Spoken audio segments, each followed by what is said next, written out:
Hey everyone, welcome back to day 3 of Money is Not a Dirty Word. This is a 3-day masterclass to provide you with some money medicine. And today is a real day of medicine. Today's theme is money and safety. It is a trauma-informed, nervous system friendly approach to money. I feel very lucky that I get to be a coach in the way that I love to coach. I coach on accountability and structure and account. Oh, I love it all.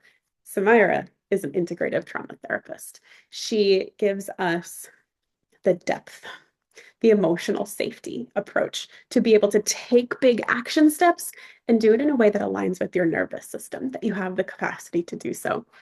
I think that's kind of the magic that we bring to the Empowered Leadership Collective. What do you think? Course. Yes. Yeah, it makes us a dynamic duo, as our crew likes to say. Um, Yes. right. And today we're going to bring you a few different strategies and frameworks to bring safety to money so that you feel more comfortable in your relationship with money here in the present and going forward. And honestly, so you can attract and receive way more money. We want you to be prosperous and we want you to feel good on the journey. That journey starts with normalizing. This is a phrase you might have heard myself and Smyra say over these last 3 days. And that's what a lot of this training is about normalizing talking about money, normalizing feeling that money and prosperity in your body. So we can normalize with our words and we normalize somatically with our physical body. When it comes to words, we have to talk about money. We can't be afraid to talk about money, especially as business owners. We live in a physical world, and money is a physical resource that we use to navigate it and to work with it and to create within it. So we can't pretend money doesn't exist. That's not a part of entrepreneurship. We can't run businesses without money, and we can't just let it be the elephant in the room, right? We've said it before that if you run a business, even a heart-centered business, maybe especially a heart-centered business, Especially. yeah, you have to be able to talk about money to sell and to make money because otherwise, my friend, you have a very expensive hobby and it's time to get real about it. So one way to feel safe around money is to normalize the conversation around it. You have to hear yourself talk about it and be in a safe community where people talk about it too. Another way to normalize is to normalize in your body. This is in your nervous system. And Samira said something so poignant to me the other day. She said, your nervous system will not accept something that feels foreign. Even more so if you have a wound there. It will reject it. Your nervous system won't take it on and feel safe with it. So we have to normalize feeling safe with money, around money, receiving money before we can increase our capacity to hold even more. Do you feel safe? Do you feel safe holding money, feeling money, being around money, being wealthy? There is anchoring in we need to do in the physical body to make our nervous system feel safe around money. So that is my spiel on normalizing. So, Myra, do you want to share any other bits around that before we go into kind of our first framework around money and safety? I would only add something that you say often. Give yourself permission to normalize right where you are Yeah. now, like right now. If you don't feel like you can embrace any of these, 100% okay. Is there one that you're willing to just like touch a toe into? If there's some that you feel like you're totally good with, is there one that maybe feels a little bit edgy that you're willing to even set with? Right? Like, how would it feel for me to lean into normalizing this more in my body or with my words or allowing myself to feel into how this could feel? Any of that work is going to produce important forward movement for you. Well said. Absolutely. Just one shift can make a big difference. And um, the more you practice feeling safe in your body with money, you'll start to, like you'll feel when you're not feeling safe, right? Your breathing gets constricted, you might go into fight, flight, or freeze. And so we want you to practice being here now, feeling safe with money just where you are before you grow more. So give yourself permission to take it slow, to just do one thing. Let these words wash over you and trust that your subconscious is hearing them. But I actually said to Samira, like, there's a version of me who would like disassociate after a while and was having a hard time, you know, because of trauma, receiving this information. And so if I only took one thing away from this training, like, would that be okay? And she, said, absolutely. So give yourself permission that if you zone out, it's okay to come back when you feel safe. It's okay to pause and listen later. It's just showing you where there's work to be done. And you're doing that work right now. So You're thank you doing it. for admitting that. You're good. I would also even just share, even if you aren't ready to do any of the questions or to do any of the journaling, or just being here and listening to it is doing more than you realize, and that is taking a step. Yes. And so, yes, when we think about money and safety, there are trauma-informed approaches that can help us to normalize money and safety. For many of us, we don't truly feel safe with money if we actually ask ourselves about that. We never really ask ourselves. It's not really taught, right? Like in school. That's a whole other video for a different day. But when we think about money and safety, we're actually talking about the chakra system. If you aren't aware, you can look it up. But our base chakra, our root chakra, is all about survival and money and safety and family, like that lower level of Maslow's hierarchy of needs talks about our foundational level is this family, safety, money, core basic needs. When we think about money, if it doesn't feel safe, there's a good possibility that we have wounding around those core tenets, family, safety, money, core needs being met and being met consistently and Yeah. being met consistently without a lot of drama, right? And anytime that we talk about abuse or neglect or loss or trauma as a child, it's going to directly impact that root chakra, like no matter what. So when we have abuse or trauma, even if we feel like, it didn't really impact me, if you're having challenges with money in any way, mindset, practical strategies, letting it in, spending it, earning it, asking for more of it, there's a root chakra hiccup somewhere. Yeah. When we think about safety and money, first of all, we have the right to feel safe with money.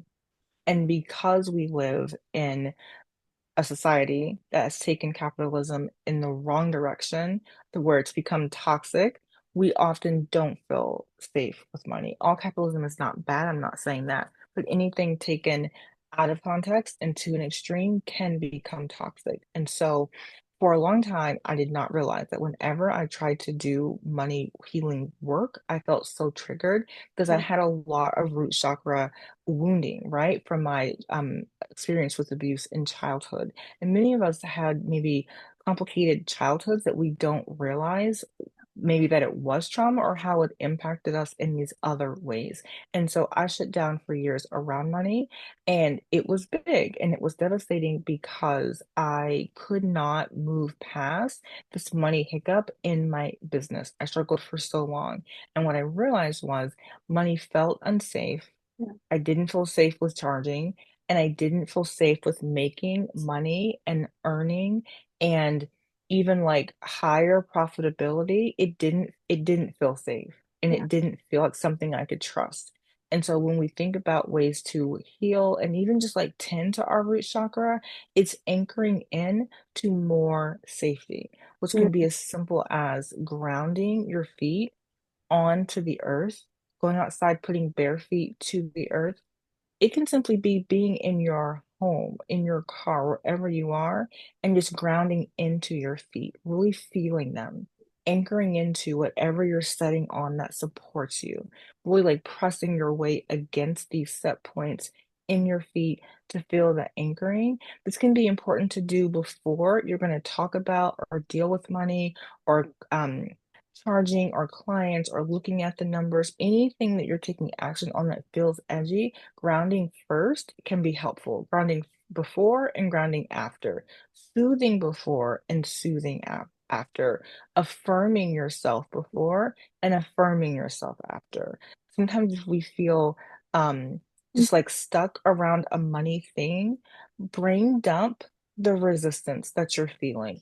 It does not have to make sense. Put pen to paper or pencil to paper and write out all of those thoughts that you're feeling.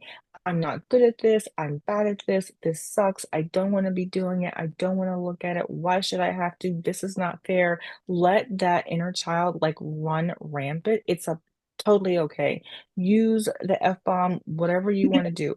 It's fine. We got to get it out of our head and out of our energy field and onto a place, a container, a page where we can then look at it with objectivity, right? You Yeah, can you can allow yourself to describe all of your fears about what you're doing, what you're charging, what you're asking for, the fact that you won't negotiate this or you won't drop below this. Like you can just put it all on there. And no matter what it is or how long it is, at the end with, and I love and accept myself anyway. I feel all of this messiness and I fully love and accept myself, or I'm willing to love and accept myself. yeah. Will help your subconscious mind to understand that two things can be true at the same time. You can also add, if it feels resonant for you, I'm willing to I'm willing to see this a different way. I'm Mm, willing to hold the truth that I feel in this moment, and I'm willing to consider its opposite. You don't have to entertain it or adopt it or accept it, but being open to seeing it is going to help your subconscious mind normalize like cognitive dissonance in yeah, the fact that two things can be true. This can feel hard, and this is my truth. This feels edgy, and this is the price that I know this should be. This feels edgy, and this is the financial boundary that I need to make for myself, right? Um, and acknowledge that you're trying. yeah, Acknowledge that you showed up for this masterclass series, that you're willing to look at this edge, whatever it is for you. Acknowledge when something feels hard and you're not willing to look at it, but you're willing to acknowledge that it feels hard. yeah, That is progress. And when you acknowledge that you are experiencing trauma around money, all is not lost. You are not broken. And to be honest, some of us have more trauma around money than we realize, yeah, and maybe even more than someone else. We don't know each person's individual story, but I guarantee you, if there's a person that is in their worth and in their power around money, whether they tell you this or not, they have done some healing work around money and their trauma. I can't mm, say how much, but they've done some because I don't think any of us get through life without some wounding around the things that really matter. And so all is not lost. If you feel like I have a laundry list of trauma here, is this a waste of time? No, it's not. Our brains have neuroplasticity. Our brains can change. They grow, they regenerate, they heal, even significant wounding, which I had. Even with significant trauma and challenges, the brain regenerates itself. Our entire body regenerates itself every 7 years. So, what you've been doing these past 7 years is what will begin to be replicated. And even if the past 7 years have been a crapshoot, it's okay. From today forward, you're going to start doing things that are supportive for you. And that's the pattern that will begin to be implanted and that will replicate moving forward. Oof. So, so beautiful and so powerful. I hope you all took a few notes during that or let it wash over you. The roots of money and safety are so powerful, and it starts with your root chakra, right? That's something I think also really tangible. You could just quickly Google ways to heal root chakra and look for different things that resonate with you. It could literally be wearing colors like this that are representative of the root chakra or having crystals around that support that root chakra energy. And those are very gentle ways to embrace a little trauma healing, a trauma informed healing. And then there's beautiful strategies that Samira shared with us. So I hope that that resonated with you. I know it resonated with me and made me feel even just a little safer and more seen. So I hope you do too. And the next kind of framework that we're going to play with is let's play with shame. That's it's money and shame. Because I bet you can feel it in your body or you have felt it before that there can be quite a link between money and shame. We might, especially as business owners, feel shame around money if we feel like we're not making enough or comparing ourselves to other people, like we're not getting it right in business or not doing enough. And you're thinking, I should, I should, I should. It should be better. It should be easier. I should be further along by now. My website should be fancier. My branding should be more beautiful. All of those shoulds can create a whole list of shame and what we kind of call the shame spiral. One of the biggest problems there is that shame grows in secrecy, it grows in isolation.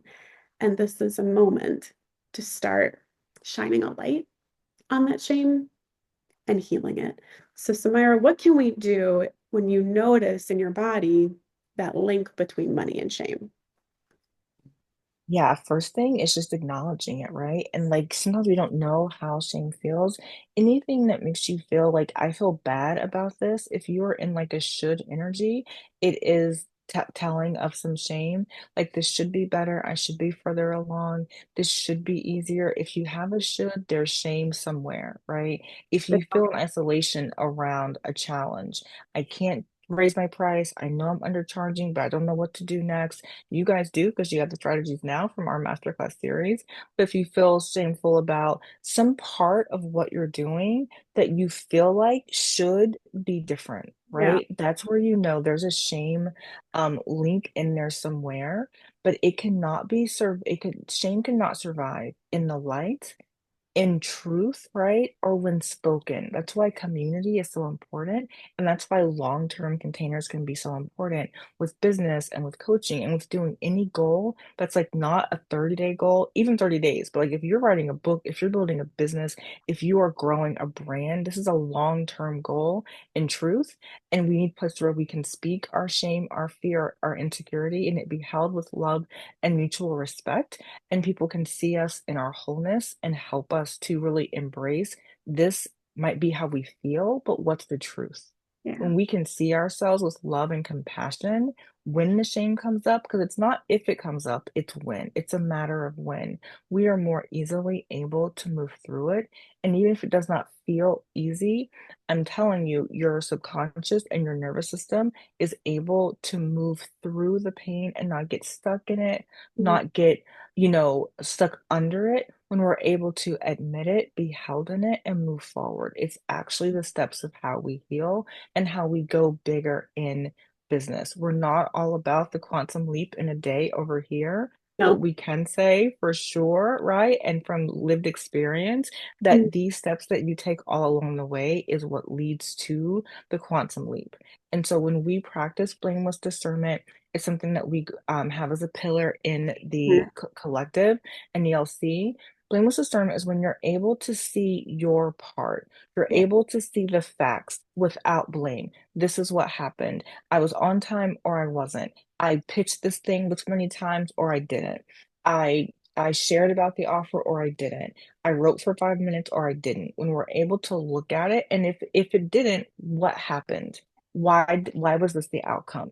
But without the shame and blame, and where you can hold your life, what actually happened and what you want to be different. One of the things that we do, that is one of Samantha's geniuses, she has many, but she tracks your goals I do. from week to week. And we talk about these, right, in our meetings and our sessions of how to best support you. But we look at the patterns. We're able to Mhm. track the trends. If every time you're wanting to focus on this blows up in your life, we're able to help you see this is a limiting belief. This might be an upper limit that's happening. Having mentors that can help you with what's actually happening to hold you back is how we're able to move through these repeating cycles that keep us stuck. The last thing that I'll say is when we talk about blameless discernment, it's so important to think about, are you able to be with people who can hold you accountable to the vision that you set, but that can also provide and ensure psychological safety so that you're not falling into patterns or even into conversations that are not helpful and that can really be re-traumatizing because when someone has um really like money trauma, we have to be mindful of Mhm. trying to do too much too Yes. fast or trying to push ourselves to move past this belief or to be further along than we are. We're trying to make ourselves do it. That can be re-traumatizing to our nervous system if there's a deeper truth there that maybe we're aware of or maybe that we're not. And if we're trying to force visibility or nervous system capacity stretching too fast, it can help us to really like constrict and Mm, actually go backwards. It can help us to go, like fall off the wagon, if you will, and mm, to fall back down the stairwell of the progress that we made. Sometimes it is a part of it, but because we have nervous system infused strategies that are trauma informed, we can help you not fall all the way back down, know when to pause, know when to take it a little bit easy as you move through something, but then we can get started again. We can fall off a bike and get back on. We don't need to fall off and break 17 bones before we realize a baby shouldn't be on a motorcycle, right? A baby should be in a walker. So sometimes we're in coaching containers that may not be able to hold what we come with. Right. And so, what I can say is that often when we have money trauma and nervous system sensitivity, there's deeper inner child work that needs to be done. And sometimes if you don't have mentors that are trauma informed and that can realize that, we think we can mindset everything and willpower everything yeah, away, and we can't. If you know what to do and you can't bring yourself to do it, there's a trauma hiccup somewhere in your system. It's not just willpower. We've got you on the willpower and the strategy and the left brain stuff. Samantha's a genius, right? You will have your trackers, you'll have your plan, you'll have your itemized list of what you're responsible for, right? We've got you on the left right. brain. But if she provides that for you and you can't implement it, there is a hiccup in the nervous system somewhere that feels like that change you're wanting to make is a threat to your system. So you can have $1 million coach give you all the trackers in the world, and she truly is, and you won't be able to do them Oh, if your nervous system thinks this change is going to wreck something for you. absolutely. That hits back to what we said earlier, right? Your nervous system will not accept something that it views as foreign, and especially if there is wounding there. So, what we've talked about today are two frameworks. They are lots of different tools and understandings you can use to start healing some of that money trauma, some of that root chakra based trauma, and move forward with money in a much more compassionate, loving, safe relationship. We want you to feel safe with money today. We want you to feel safe to grow and receive more money, more prosperity into the future. So, with that, I want to invite everybody, just let's take a big collective breath. Let's shake out any energy that came up because this is a big, deep conversation. Like we said, you might have zoned out for parts of it. That's okay. Come back with us now and celebrate yourself for having the courage to face this conversation and to face some of these wounds. Celebrate any insights that resonated for you and trust that you heard exactly what you were meant to hear, that these words washed over you in exactly the right time, and that if you are in this room, you are here for a reason. Okay, trusting in all of that. And then your homework for day 3 is going to be gentle and loving and simple. Do one generous self-care thing for yourself to celebrate that you had the courage to have this conversation. One generous thing. I might go eat some chocolate. I feel like that's going to be like a generous, loving self-care thing to make myself feel worthy and sweet and delicious. Choose your one self-care thing and tell us about it in our group chat. And with that, I think we can close for today. And I want to offer a huge thank you to Samira for sharing her wisdom and expertise with us to help heal money and create safety in a way that I don't hear any other coaches or communities talking about that you give to us in the Empowered Leadership Collective. So thank you so much, Samira. Of course, it's my pleasure. We love you guys so much, and we're here for you. Bye, everybody. Thank you.